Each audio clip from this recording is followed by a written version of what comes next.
अहमद साहब, हजरत मौलाना मुफ्ती मौज़म चिश्ती साहब और मोइन कुरैशी साहब, मौजूद हाज़रीन इकराम, मेरे गयूर नौजवान साथियों, मैं आपसे गुजारिश करने आया हूं कि 14 तारीख के दिन बितरी विधानसभा से मजलिस के उम्मीदवार तौफीक प्रदान के हक में आप अपने वोट का इस्तेमाल करिए, उनको कामयाब करिए। और आप ये जानते हैं कि मजलिस इत्तेहादुल मुस्लिमीन भागीदारी परिवर्तन मोर्चा का हिस्सा है, जिसमें हमने तय किया कि इंशाअल्लाह ताला अगर उत्तर प्रदेश की जनता हमको सत्ता से नवाजती है, इख्तिदार देती है, तो इसके पहले मुख्यमंत्री जनाब बाबू सिंह कुशवाहा साहब रहेंगे 2.5 साल के लिए, और दूसरे 2.5 साल से के लिए एक दलित समाज से उसको उत्तर प्रदेश का मुख्यमंत्री बनाया जाएगा। साथ में इस बात का भी फैसला लिया गया कि 3 डिप्टी चीफ मिनिस्टर होंगे, जिसमें एक अल्पसंख्यक समाज के मुसलमान और 2 अति पिछड़ा समाज के लोग रहेंगे। मेरे अजीज दोस्तों और बुजुर्गों, मेरी आपसे गुजारिश है कि ये सही मानों में, हकीकी मानों में सामाजिक न्याय की बात भागीदारी परिवर्तन मोर्चा कर रहा है। आज आपके सामने बीजेपी भी है, सपा भी है और बसपा भी है। मैं आपको सिर्फ ये बताना जरूरी समझता हूं कि मजलिस की कोशिश यही है और ये कोशिश जारी और सारी रहेगी कि आपके दरमियान से एक लीडरशिप को पैदा किया जाए, आपको नेता बनाया जाए, आपको हिस्सेदारी की लड़ाई में आपको आपका हिस्सा मिले। और जब मजलिस हिस्सेदारी की बात करती है तो सिर्फ राजनीति में हिस्सेदारी की बात नहीं, बल्कि शिक्षा में भी, रोजगार में भी, ठेकेदारी में भी। और जब तक आप अपने सफों से अपनी एक सियासी लीडरशिप को नहीं बनाएंगे, आपका फायदा नहीं होने वाला है। याद रखिए, आपने बरसों समाजवादी या बसपा के हक में अपने वोट का इस्तेमाल किया, आपने उनको, उनकी क़ियादत को माना, मगर उन्होंने कभी भी आपसे इंसाफ नहीं किया। आज उत्तर प्रदेश हो या भारत की जमहूरियत हो, उसकी तल हकीकत एक ही है कि जिसके पास उसकी आवाज होगी, जिसके पास उसके सियासी नेता होंगे, उन्हीं की तकलीफ को दूर किया जाएगा, उन्हीं से इंसाफ होगा। अगर आप सिर्फ दरी बिछाने का काम करके खुश रहना चाहते हैं तो आपको मुबारक हो। मैं दरी नहीं बिछाऊंगा, मैं अपने हक के लिए लड़ूंगा और मुझे अपना हिस्सा चाहिए। इसीलिए आज आप देखते हैं, कि असदुद्दीन ओवैसी से और मजलिस से मुखालिफत किस बुनियाद पर होती है।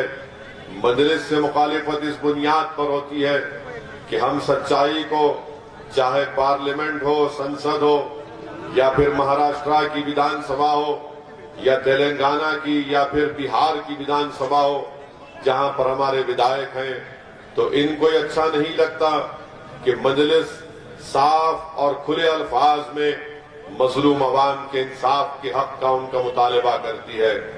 इसीलिए आज आप देखते हैं कि समाजवादी पार्टी हो या बसपा हो, आज ये परेशान है और ये कह रहे हैं कि मजलिस को रोकना है, और इल्जाम मजलिस पर लगाया जाता है कि मजलिस के लड़ने से बीजेपी को फायदा होता है।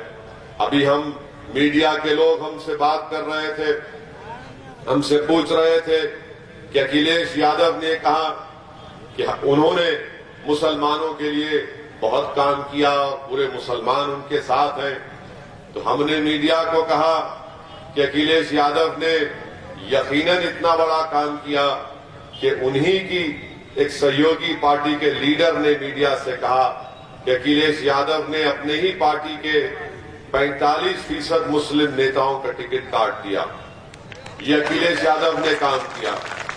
अखिलेश यादव ये समझते हैं कि मुस्लिम अल्पसंख्यक समाज उनकी पार्टी के लिए कैदी है और उनको छोड़कर कभी नहीं जाएगा। मेरे अजीज दोस्तों और बुजुर्गों, याद रखिए, समाजवादी पार्टी 2014 में बीजेपी को नहीं रोक पाई। 2017 में कांग्रेस से हाथ मिलाया, शिकस्त खाए। 2019 में बहन मायावती के साथ अलायंस किया, सिर्फ 15 लोकसभा की सीट पर कामयाबी मिली। बाकी तमाम करीब 65 पार्लियामेंट की सीट पर बीजेपी कामयाब हो गई। बताइए आप इसका जिम्मेदार कौन है? याद रखिए, में भी अगर आप ये समझ रहे हैं कि लोग बीजेपी को रोक पाएंगे, उनकी इन बातों पर भरोसा मत करिए। अगर आप भागीदारी परिवर्तन मोर्चा के प्रत्याशी और मंजलिस के उम्मीदवारों के अपने वोट का इस्तेमाल करेंगे तो यकीनन उत्तर प्रदेश से बीजेपी की शिकस्त होगी और दोबारा इस प्रदेश का मुख्यमंत्री योगी आदित्यनाथ नहीं बनेंगे। मगर अगर आप ये भरोसा कर रहे हैं कि अखिलेश यादव ये करेंगे, कुछ नहीं करेंगे, अखिलेश यादव तय कर चुके हैं कि मुसलमान सिर्फ दरी बिछाना और नारे लगाना कि भैया तुझ पे जवानी कुर्बान। हम आपसे कह रहे हैं कि नारे मत लगाइए, ना दरी बिछाइए, आप अपने हक के लिए लड़िए। बताइए, अगर आज उत्तर प्रदेश में हमारे कुरैश बिरादरी के लोग, उनका एक मखसूस कारोबार है जो सदियों से करते आ रहे हैं। यही समाजवादी की सरकार, जब अखिलेश की सरकार थी तो उन्होंने कई कमेलियों को, स्लॉटर हाउसेस को बंद भी करवाया और नए लाइसेंसेस इशू नहीं करवाए। यही समाजवादी पार्टी की सरकार थी जिसने ये कहा था कि हम मुसलमानों को रिजर्वेशन देंगे। सत्ता मिली, भूल गए। अब ये कह रहे हैं कि अल्पसंख्यक समाज को ई रिक्शा देंगे। क्या ई रिक्शा लेके क्या हम गम के पैंडल मारते रहेंगे उसमें? हमको अब ई रिक्शा की नहीं, शिक्षा की जरूरत है। आप स्कूल खोलिए, गवर्नमेंट डिग्री कॉलेज खोलिए, महिलाओं के लिए खोलिए, मगर ये बात ही नहीं करेंगे, ये कुछ बात नहीं करेंगे, क्योंकि ये जानते हैं ये अल्पसंख्यक समाज बीजेपी के डर से हमारा साथ देगा। मैं आपको ये बताने आया हूं कि बीजेपी या मोदी योगी से डर कर नहीं, ना ओवैसी की बातों में आकर, ना अखिलेश के झूठे दावों पर भरोसा करिए, बल्कि एक मर्तबा अपने आप से सवाल करिए कि तुमने क्या हासिल किया।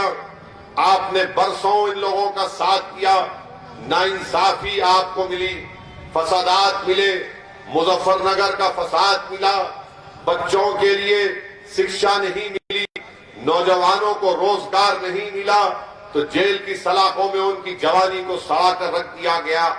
आप बताइए, कौन है आपकी आवाज को उठाने वाला? क्या समाजवादी पार्टी में कोई अल्पसंख्यक समाज का नेता तुमको नजर आता है? क्या बीएसपी में तुमको कोई अल्पसंख्यक समाज का नेता नजर आता है? बीजेपी तो छोड़िए, बीजेपी तो टिकट भी नहीं देती।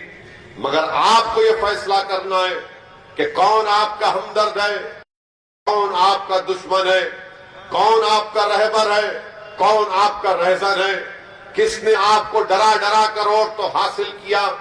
आपने खैरात के तौर पर झोली भर भर कर इनको तमाम पार्टियों को वोट दिया, मगर आपको क्या हासिल हुआ? आपको कुछ हासिल नहीं हुआ।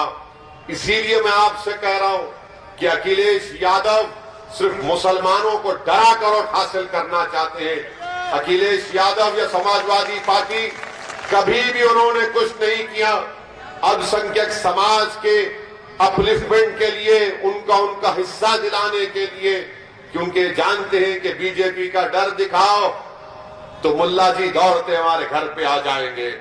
अखिलेश यादव, याद रखो, आपकी पार्टी अब बेदार होना जरूरी है आपको, क्योंकि अब जो नौजवान बेदार हो चुका है वो तुम्हारे डराने से नहीं डरेगा, वो सिर्फ अल्लाह से डरता है और उसको अपनी मंजिल नजर आ चुकी है।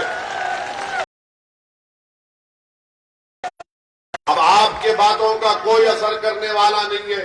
और ये समाजवादी पार्टी कौन सी हम पर उंगलियां उठाती है कि फिरका परस्ती की बात करती है? क्या ये बात सच नहीं है कि बदायूं के आपके भाई, उनकी बहन जिला परिषद की चेयरमैन बन जाती है बीजेपी में जाकर। आपके घर में खुद बीजेपी के लोग मौजूद हैं। क्या इनके पिता 2019 में पार्लियामेंट के चुनाव से पहले क्या आपने खड़े होकर पार्लियामेंट में नरेंद्र मोदी को आशीर्वाद नहीं दिया था? आज बोलते हैं कि फिरका परस्ती का जहर घोला जा रहा है। यही अखिलेश मुख्यमंत्री थे तो योगी के खिलाफ मुकदमे थे, क्रिमिनल केसेस। अखिलेश यादव ने मुकदमा नहीं चलाने की फाइल पर साइन नहीं किया। क्यों नहीं किया आपने? क्या रिश्ता है आपका योगी आदित्यनाथ से? क्या मोहब्बत थी आपको कि आपने केस चलाने की फाइल पर साइन क्यों नहीं किया? ये सवालात जब मजलिस करती है तो इनको तकलीफ हो जाती है। आप सोचिए, और एक मिसाल दे रहा हूं, आजम खान जेल में, क्यों जेल में? कि उनके मंत्रालय में उन्होंने किसी का अपॉइंटमेंट कर दिया। मगर क्या अखिलेश यादव ने लखनऊ का रिवर फ्रंट का काम नहीं करवाया? वो हाईवे नहीं बनाई? क्या सबके सब उसमें साफ सुथरा काम हुआ? किसी ने मलाई नहीं खाई, किसी ने दही नहीं खाई, किसी ने लस्सी नहीं पिया? सब ऐसा ही हो गया। और आजम जेल में आप बाहर क्यों है? अरे मिले हुए तो आप हैं, मैच फिक्सिंग तो आप करते हैं। मेरे अजीज दोस्तों और बुजुर्गों, कितनी मिसालें दूं मैं तुम्हारे सामने। 2019 जून या जुलाई का महीना था, पार्लियामेंट में अमित शाह ने एक कानून को लाया यूएपीए को अमेंड करने का। उस कानून की तायीद समाजवादी और कांग्रेस ने की। और आकर अल्पसंख्यक समाज से, दलित समाज से, पिछड़ा समाज से, आदिवासी समाज से झूठी बातें करती है। दिल्ली में एक ऑफिसर इंस्पेक्टर रैंक ऑफिसर बैठकर किसी भी बरेली के बितरी के नौजवान को टेररिस्ट घोषित कर सकता है बगैर कोर्ट के फैसले के। इस कानून की तायीद समाजवादी पार्टी ने की। अगर आप बेदार नहीं होंगे, याद रखिए, ये सब मिले हुए हैं, ये सब एक ही हैं और सिर्फ धोखा देने के लिए अपने चेहरों पर नकाब डालती है कि हम सेकुलर है, वो फुला कम्युनल है, ये भड़काऊ भाषण देता है, ये फुला टीम है। मेरे अजीज दोस्तों और बुजुर्गों, आपकी लड़ाई मजलिस लड़ रही है, हिस्सेदारी की लड़ाई लड़ रही है। और मैं आपसे अपील करूंगा कि बिक्री विधानसभा में समाजवादी की सरकार रही 17 तक, फिर 17 के बाद योगी की सरकार। आखिर क्यों यहां पर एक गवर्नमेंट कॉलेज और अस्पताल नहीं बनाया गया? पूछिए इन लोगों से। आपने इनको वोट देकर कामयाब किया था। बीजेपी तो बड़ी बड़ी बातें करती है, हमने विकास किया, हमने काम किया, मगर बिक्री विधानसभा में ना गवर्नमेंट कॉलेज बना, ना अस्पताल बना। और फिर ट्रांसपोर्ट नगर तो बन गया, लेकिन बाबा ने शुरू नहीं किया उसको अब तक। ट्रांसपोर्ट नगर तो बना दिए, फिर दिरिया निजामत खां में यहां पर कौन सा काम किया आपने बताइए? गर्ल्स कॉलेज नहीं है, कोई भी गवर्नमेंट कॉलेज नहीं है दिरिया निजामत खां में। मगर वहां पर बोलेंगे नहीं नहीं ओवैसी की बात में मत आओ वरना बीजेपी आ जाएगी। अरे क्या हमको तुम ये डरा रहे हो बीजेपी से? मेरे दोस्तों, मेरे बुजुर्गों, क्या देश में अगर बीजेपी तो ओवैसी की वजह से 300 एमपी बीजेपी के जीत गए? इसलिए जीते क्योंकि अखिलेश और बीएसपी में ताकत नहीं थी बीजेपी को रोकने के लिए। तुम्हारी निकम्मेपने से बीजेपी आई है, तुम्हारी नाहेली की वजह से अखिलेश बीजेपी आई है। अगर कल भी आती है तो तुम उसके जिम्मेदार होगे। तुम्हारी नाहेली, तुम्हारा निकम्मापन और तुम्हारा कोई मेहनत करने का जुस्तजू तुम्हारे पास नहीं है। तुमको पार्टी अपनी विरासत में मिली और इंशाअल्लाह ताला तुम इस विरासत को खत्म कर दोगे हमेशा के लिए, हम जानते हैं। तुम्हारा वो दावा छोड़ो एम बाई, अब खाली तुम वाई वाई करते रहो, एम तुमको बाय बाय करके जा चुका है इंशाअल्लाह ताला। अब आप देखिए बीजेपी की सरकार यहां पर है, क्या किया बाबा की सरकार ने? कुछ नहीं किया। फिर बोलते कि हमने पूरे क्रिमिनलों को भगा दिया। हर क्रिमिनल भाग चुका है, माफिया भाग चुका है, तो हमारी गाड़ी पर किसने गोली चलाई थी? कौन हमारी जान लेने की कोशिश किया 6.5 फीट से? कहां से उनको वो तफंचा मिला? मोदी जी भी बोले कि पूरे माफिया जेल को चले गए। मोदी जी ये जेल को क्यों नहीं गए थे? ये कौन थे ये लोग? ये कौन से किसकी औलाद थी ये तो गोडसे की नाजायज औलाद हम पर गोलियां चलाई। इनको बाबा ने नहीं देखा, इनको मोदी जी ने नहीं देखा। आप कहते हैं कि पूरा माफिया भाग गया, जेल में चला गया। अरे भाई ये माफिया कौन है? इनको कौन इस तरह की नफरत इनके जहनों में डाल चुका है? क्या 80-20 की बात करने से इनमें नफरत नहीं पैदा होती? क्या गर्मी और सर्दी पैदा करने की बात से नौजवान में नफरत नहीं पैदा होती? कि ठोक दो की पॉलिसी से नफरत नहीं पैदा होती? बताओ तुम जिम्मेदार हो अगर रेडिकलाइजेशन हुआ है तो अजयनाथ, उत्तर प्रदेश की सरकार रेडिकलाइजेशन की जिम्मेदार है, जिसकी बिना पर लोग बुलेट पर भरोसा करते हैं, बैलेट पर नहीं करते हैं। इस पर कोई बात नहीं करेगा। और हमको कहते हैं जेड कैटेगरी ले लो। अरे बाहर में जाए तुम्हारी जेड कैटेगरी। हमको हमारी जान की अहमियत मालूम है, मगर अगर मेरी जान की सुरक्षा, मेरी जान की हिफाजत उस वक्त होगी जब वो बच्ची जो नकाब पहनकर कॉलेज जा रही, वो भीड़ उसको घेर लिया, उसकी हिफाजत नहीं कर पाए तो अब उसकी हिफाजत नहीं कर पाए। उत्तर प्रदेश में 22 अल्पसंख्यक समाज के नौजवानों को CAA के प्रोटेस्ट में गोली मारकर उनकी जान ले ली गई। क्या उनकी जान मेरी जान से कम थी क्या? आप उनकी जान की हिफाजत नहीं कर पाए। आपने एनकाउंटर के नाम पर जेल में गोली लगी। बताओ इसका कौन जिम्मेदार है? क्रिमिनल भाग गए, कोई क्रिमिनल नहीं भागा। क्रिमिनल भी है, माफिया भी है, सब है यहां पर। बीजेपी की सरकार ने मुजफ्फरनगर कांड में जिन अपने बीजेपी के लोगों पर मुकदमा थे उसको वापस लिया, सुप्रीम कोर्ट में कहा। ये समाजवादी की सरकार चार्जशीट नहीं डाली। कौन मिला हुआ है फिर किससे? घर किसका बर्बाद हुआ, खेत किसकी वीरान हुई, इबादतगाह किसकी वीरान हुई, बच्चे किसके यतीम हुए, किसकी मां और बहनों की इज्जत लूटी गई। आपको तो कुछ होता नहीं है, निशाने पर हम आ जाते हैं, मगर आप डराते हैं बीजेपी से हमको कि वोट दे दो। मैं आपसे अपील कर रहा हूं, डरने और घबराने की जरूरत नहीं है। अब हिम्मत से और अपने हौसलों को बुलंद रखिए और अपने इस हिस्सेदारी की लड़ाई में हिस्सा लीजिए। तीसरी बात, कल देश के प्रधानमंत्री एक वर्चुअल रैली में कहे कि मैंने ट्रिपल तलाक का कानून मुस्लिम महिलाओं के लिए लाया। प्रधानमंत्री ये कह रहे हैं कि ट्रिपल तलाक का कानून देश के मुस्लिम महिलाओं के लिए लाया और कह रहे हैं कि आपको पसंद है कि कोई बच्ची घर को आ जाए। प्रधानमंत्री जी, आपका मुस्लिम महिलाओं से ये मोहब्बत का दावा फरेब है, झूठ है, झूठ है। आपको मोहब्बत अगर होती तो आप पार्लियामेंट में अपनी 2 स्पीच हुई राज्यसभा लोकसभा में, आप जो कर्नाटका में बीजेपी की सरकार है, आप उन बच्चियों के बारे में कहती कि बेटियों पढ़ो, चाहे निकाब पहनो या हिजाब पहनो, मगर तुम पढ़ो, पढ़कर काबिल बनो, देश का नाम रोशन करो। मगर प्रधानमंत्री बोलते मैं ट्रिपल तलाक का कानून लाया। ये शादी के मामलात में अब कह रहे हैं कि 18 से 21 साल कर दिया, इतनी मोहब्बत क्यों है? ये शादी के इंस्टीट्यूशन से बीजेपी पीछे क्यों बढ़ जाती है? ट्रिपल तलाक का कानून आप लाए, क्या कानून है मालूम आपको?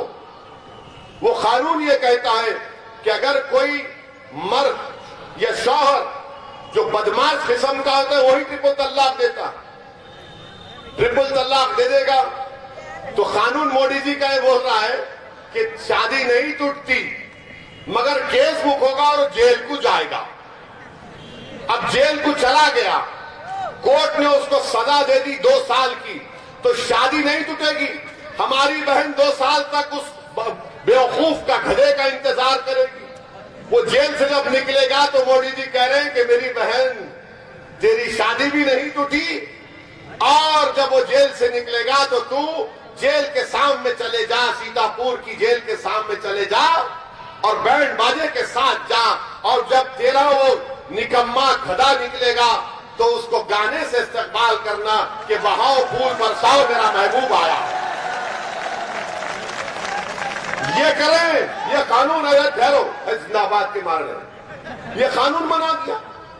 2 साल तक क्यों रुकेगी प्रधानमंत्री? वो क्यों रुकेगी? मगर प्रधानमंत्री के पास जवाब नहीं, मैंने कानून बना दिया। अरे अगर तुमको कानून बनाना था तो हमने तजवीज पेश की कि जब मुसलमानों में शादी होती है वो एक कॉन्ट्रैक्ट होता है, जन्म जन्म का साथ नहीं होता है ना। हमारे लिए एक ही जिंदगी है, वो भी बहुत परेशानी से गुजार रहे हैं। हमको मानो, हमको घर जाना है। लोग हमसे पूछते तुम इतना भड़काओ क्यों बोलते? हम बोलते हम घर में नहीं बोल सकते, भड़ास पब्लिक में आके निकालते हैं। ये पूछ लो जो शादीशुदा है, पूछ लो उनसे। असल बी टीम तो हम घर में बन जाते हैं। इन दीवानों को मालूम नहीं हम कहां की बी टीम है। अब आप बताइए कि ट्रिपल तलाक का कानून प्रधानमंत्री बना दिए, मुस्लिम महिलाओं को कुछ फायदा नहीं हो रहा, मगर प्रधानमंत्री को इज्जत मिलना ना, मैं ये कर दिया। भाइयों बहनों मित्रों, क्या हुआ? जो निकम्मा 3 बार ट्रिपल तलाक बोलता था उसको छोड़कर भाग रहा है, छोड़कर भाग रहा है। डिजर्शन कहते हैं उसको, छोड़कर भाग रहा है। देख लो आप। और फिर यह कानून में क्या है? वो हमारी बहन कोर्ट में जाकर उसको प्रूफ करना पड़ेगा कि इसने 3 मर्तबा कहा। अब उसकी तारीख में कौन आएगा? वो निकम्मे का बाप आएगा, उसका ससुरा आएगा। कौन आएगा? जिंदगी बर्बाद कर दी मुस्लिम महिलाओं की, एक गलत कानून बनाकर। मगर बोलते हैं मैं मदद कर रहा हूं। हमारे प्रधानमंत्री एक जुमला बोल देते आप उस कर्नाटका की बच्चियों के बारे में कि बच्चियों पढ़ो, चाहे निकाब पहनो या मत पहनो, मगर पढ़ो, देश को आगे बढ़ाओ, देश को ताकतवर बनाओ। मगर प्रधानमंत्री खामोश बैठे हैं। और प्रधानमंत्री के चेले और उनके तंजीम के लोग अचानक शाल पहन के आ जाते हैं। प्यारे, ये शाल की फैक्ट्री तुम्हारे पास अचानक कहां से खुल गई थी? मगर अगर तुम शाल पहन के आ रहे, एक बात समझ लीजिए आप, भारत के संविधान के तहत हर किसी को इजाजत है कि वो कुछ भी कपड़ा पहने और कुछ भी खा सकता है। सरकार नहीं बोल सकती मैं क्या खाऊंगा, क्या पहनूंगा। सुप्रीम कोर्ट का जजमेंट है पुट्टू स्वामी का। प्रधानमंत्री नहीं कह सकते कि ये कपड़ा पहनो या दाढ़ी कम करो या दाढ़ी बढ़ाओ या बाल कम करो या बाल मत कटाओ। ये मेरा फैसला है। और हिजाब, निकाब, ये मुस्लिम महिलाओं के लिए कुरान की आयत है और ये हमारे दीन का, रिलीजन का एक एसेंशियल फीचर है और हम इस पर अमल करेंगे। अभी हमारे सामने एक बहन मीडिया की आई थी, उन्होंने आकर पूछा कि भाई ये क्यों बुर्का निकाब? आप लोग पूछते, बोला मैडम मैं आपसे क्या कह रहा हूं, आप नहीं पहने तब भी मैं आपसे बात कर रहा हूं ना। मैंने तो ये नहीं कहा कि तुम बुखार हिजाब पहनकर मेरा इंटरव्यू लो। आप भाई आप नहीं पहनना है मत पहनिए, मगर जो पहन रहे आपको पेट में क्यों दर्द हो रहा है? आपके पेट में क्यों दर्द हो रहा है? देख, ये बीजेपी के पेट में क्यों दर्द हो रहा है? आपको दर्द हो रहा है आपको? क्या यमन की एक लड़की को नोबेल प्राइज नहीं मिला हिजाब पहनी हुई लड़की को? आपको उसकी फिक्र नहीं है। मगर मेरे अजीज दोस्तों और बुजुर्गों, इसीलिए मैं कह रहा हूं कि आपको अपनी एक सियासी ताकत को, क़ियादत को बनाना है उत्तर प्रदेश में, जो आपकी तकालीफ को, आपके मसाइल को उठा सके। बीजेपी को जरूर हराइए, मगर याद रखो तुमने समाजवादी बसपा को खैरात के तौर पर वोट तो दिया, उनके घर महलात में तब्दील हो गए, उनका परिवार आसमान की ऊंचाइयों पर चला गया। क्या तुमको नजर नहीं आता कि तुम उसी झोपड़ी में हो, उसी टूटे घर में हो, उसी किराए के घर में हो? उस परिवार को तुमने क्या क्या दे दिया जो गरीबी के एतबार से 30 साल पहले बराबर थे? तुम्हारे पास क्या है? तुमने क्या हासिल किया? तुमने कुछ हासिल नहीं किया। तुमको सिर्फ डराया गया कि देखो अगर ऐसा नहीं करोगे तो वो आ जाएगा, ये आ जाएगा। याद रखो, दुनिया में अगर आए हैं तो एक ही बार मरने आए हैं, कोई 2 बार नहीं मरेगा। ये डर डर कर घुटन की जिंदगी नहीं गुजारो। एक बार अच्छा फैसला ले लो और अपनी पार्टी के हक में वोट दो, ताकि इन लोगों को मालूम हो जाए जो आपका एक्सप्लॉयटेशन कर रहे हैं, डरा कर वोट हासिल कर रहे हैं। मैं आपसे कह रहा हूं, उम्मीद के नाम पर वोट हासिल करो। और जिन लोग, जो ताकतें, जो साजिशें कर कर हम पर गोलियां चलाए, मैं उनसे भी कह रहा हूं, मैं मौत से नहीं डरता।